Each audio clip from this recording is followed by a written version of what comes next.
लोकप्रिय प्रत्याशी श्री राजेश चौधरी जी और उपस्थित भाइयों बहनों, वृंदावन बिहारी लाल और राधा रानी की इस पावन धरती को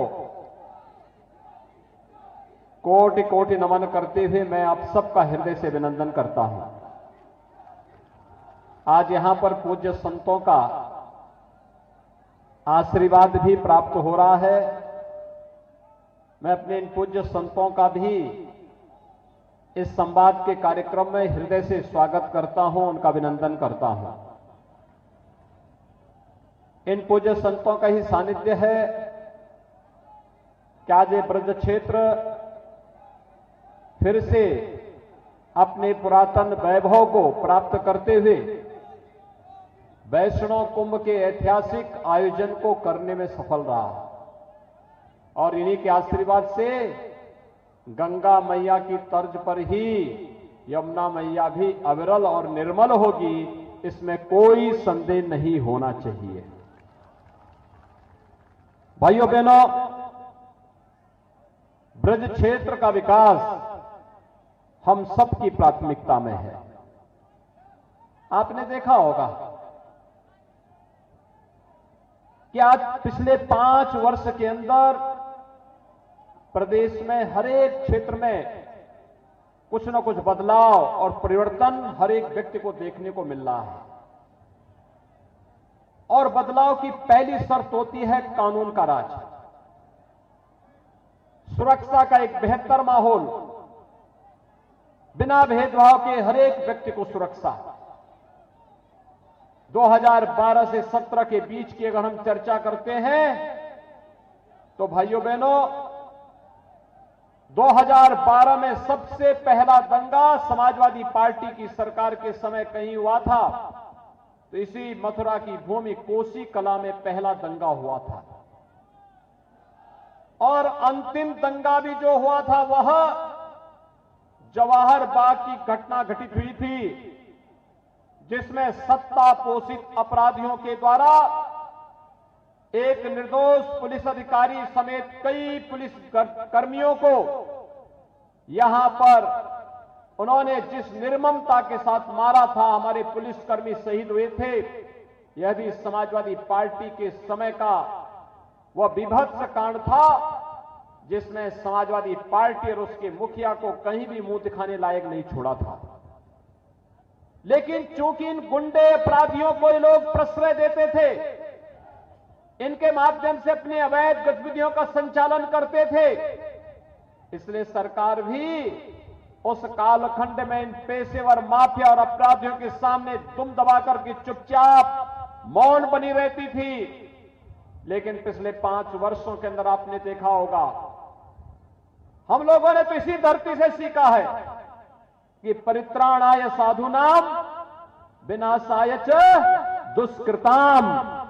ये भगवान कृष्ण ने यही तो उद्घोष किया था और उसी पर हम लोग भी विश्वास करते हैं। सज्जनों का संरक्षण होगा, लेकिन जो कानून के लिए खतरा बने हुए हैं उन पर हमारी पुलिस भी ऐसे टूटेगी कि उनको मौत की भीख मांगते मांगते गले में तख्ती लटकाना ही पड़ेगा। और प्रदेश के अंदर आज इस प्रकार का माहौल आपने देखा होगा। आज हर बेटी सुरक्षित है,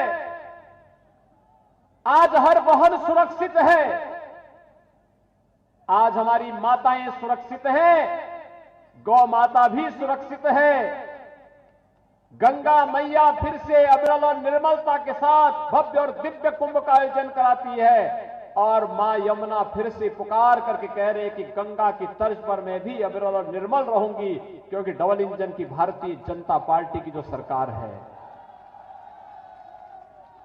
भाइयों बहनों, एक तरफ सुरक्षा का वातावरण, क्या ये 2017 के पहले था? क्या पिछली सरकारें सुरक्षा दे पाती थी? अगर वे सुरक्षा देती तो फिर कोसी कला का दंगा नहीं होता। अगर वह सुरक्षा दे पाती तो जवाहर बाग की घटना नहीं घट होती, आगरा का उपद्रव नहीं होता, बुलंदशहर का उपद्रव नहीं होता, अराजकता नहीं फैलती, अव्यवस्था नहीं फैलती, मुजफ्फरनगर में गौरव और सचिन जैसे निर्दोष नौजवान बहन की रक्षा करते करते अपने आप को बलिदान नहीं कर पाते। लेकिन भाइयों बहनों, पिछली सरकारों के एजेंडे में सुरक्षा कहीं थी ही नहीं। सुरक्षा उनके एजेंडे में थी ही नहीं, क्योंकि सुरक्षा के लिए खतरा कोई और नहीं, वे स्वयं ही खतरे बने हुए थे, स्वयं ही खतरे बने हुए थे। और इसीलिए तो पिछली सरकार के समय में कोई प्रदेश में आना नहीं चाहता था। शाम को 5 बजने के बाद व्यापारी अपना प्रतिष्ठान बंद कर देता था, बेटियां स्कूल नहीं जा पाती थी, बाजार करने के लिए महिलाएं नहीं निकल पाती थी। जो व्यक्ति घर से निकल गया उसको पता ही नहीं होता था कि वापस वो अपने घर में वापस आ पाएगा कि नहीं आ पाएगा। ये अराजकता का तांडव था प्रदेश के अंदर। लेकिन भाइयों बहनों, 2017 के बाद परिवर्तन आया है।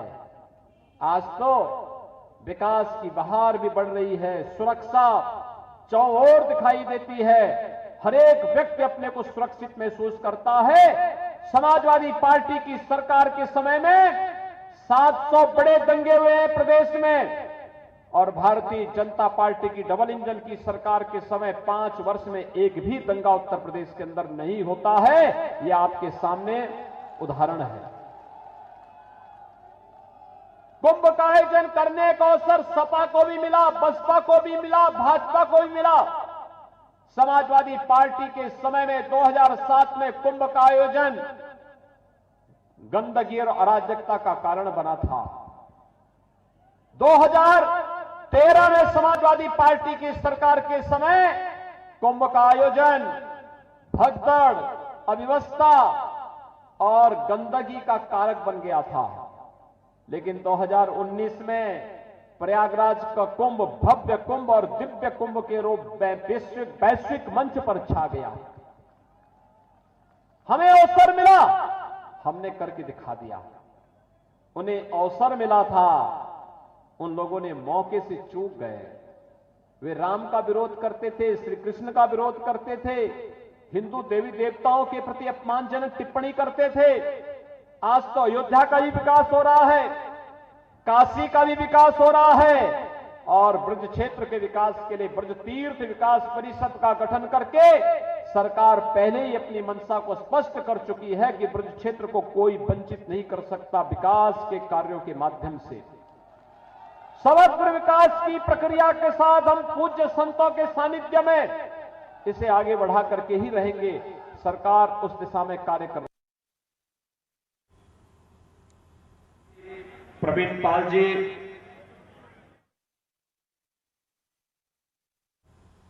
तो मथुरा की मांट विधानसभा से आप सुन रहे थे सीएम योगी आदित्यनाथ को। उन्होंने अपने भाषण की शुरुआत लता मंगेशकर को श्रद्धांजलि देते हुए की, और उसके बाद एक के बाद एक तमाम वार किए हैं अखिलेश यादव पे, साथ ही साथ समाजवादी पार्टी पे। उन्होंने आरोप लगाया कि समाजवादी पार्टी में 700 दंगे हुए, लेकिन जब से बीजेपी की सरकार प्रदेश में है तब से एक भी दंगा नहीं हुआ है। साथ ही साथ उन्होंने सुरक्षा के मुद्दे को उठाते हुए कहा है कि पहले बेटियां स्कूल नहीं जा पाती थी, लेकिन अब पूरी तरह से सुरक्षित माहौल है यूपी में। कितने लोगों ने वैक्सीन ली है यहां पर? कितने लोगों ने लिया है? आपने सबने ले लिया? ये तो सब 100% लोगों ने वैक्सीन ले ली है। और मैं मानता हूं मथुरा के भी सभी 100% लोगों ने पहली डोज तो ले ही ली है, ले ली है ना? और दूसरी डोज भी लगभग 72% लोगों ने ले ली है। तो ये वैक्सीन का विरोध करने वाले लोग कहां जाएंगे अब? जो लोग कहते थे ये वैक्सीन मोदी वैक्सीन है, जो ये लोग कहते थे कि ये वैक्सीन भाजपा वैक्सीन है, जब भाजपा वैक्सीन और मोदी वैक्सीन ही जनता जनार्दन की जान को बचा रही है, तो भाइयों बहनों वोट भी तो वहीं जाएगा जो बचाएगा। आप मानते हैं ना? आप मानते हैं?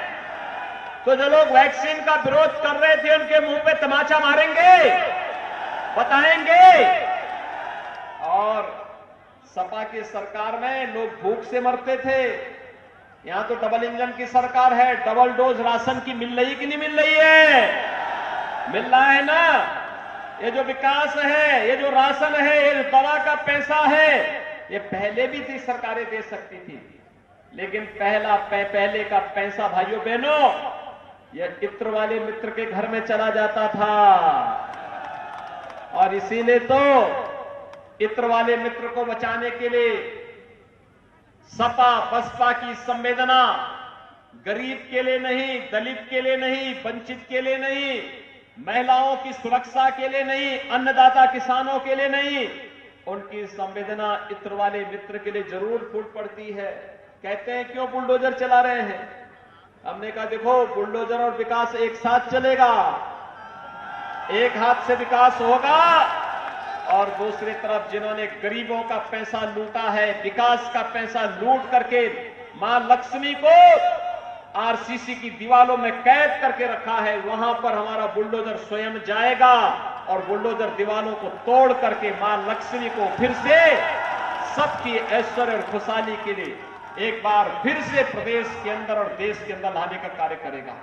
आज विकास हो रहा है ना, ये विकास ये वही पैसा है जो पिछली सरकार के समय लूट करके तिजोरियों में बंद कर दिया जाता था। अन्नदाता किसान को कुछ नहीं मिलता था, न उपज का दाम, न गन्ना किसानों को गन्ना मूल्य का भुगतान नहीं हो पाता था, न वृद्धजनों को पेंशन मिलती थी, न विधवा महिलाओं को पेंशन, न दिव्यांगजनों को पेंशन।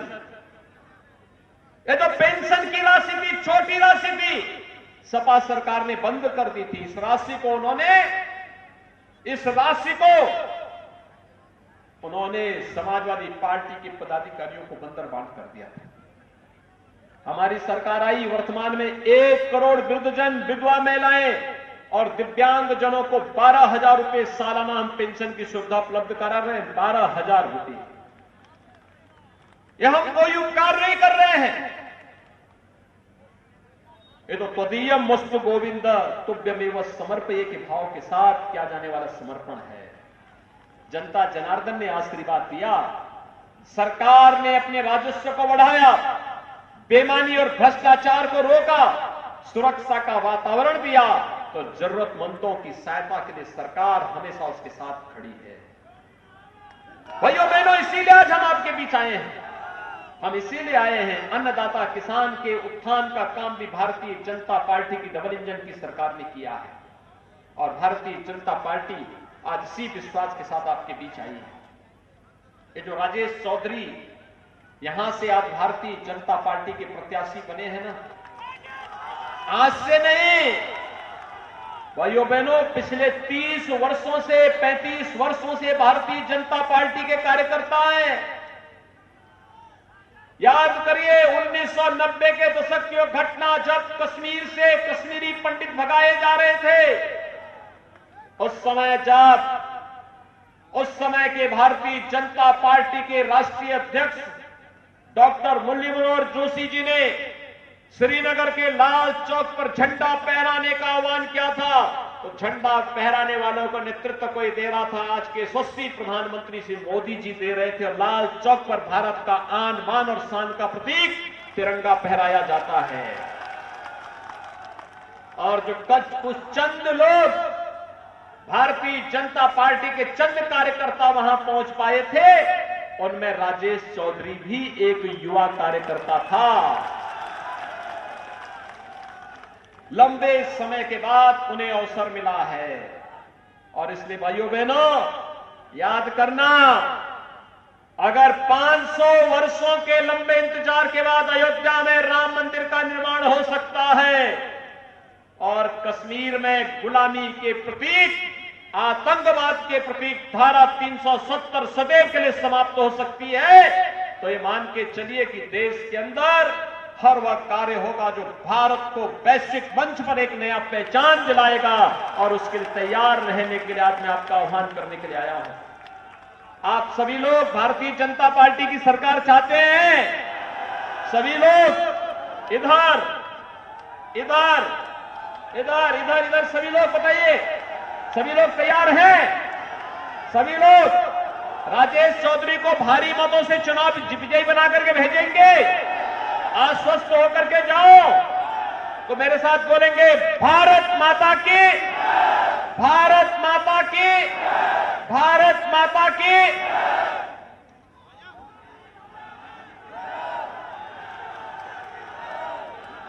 मैं निवेदन करूंगा राजा जी से, गदा भेंट करेंगे।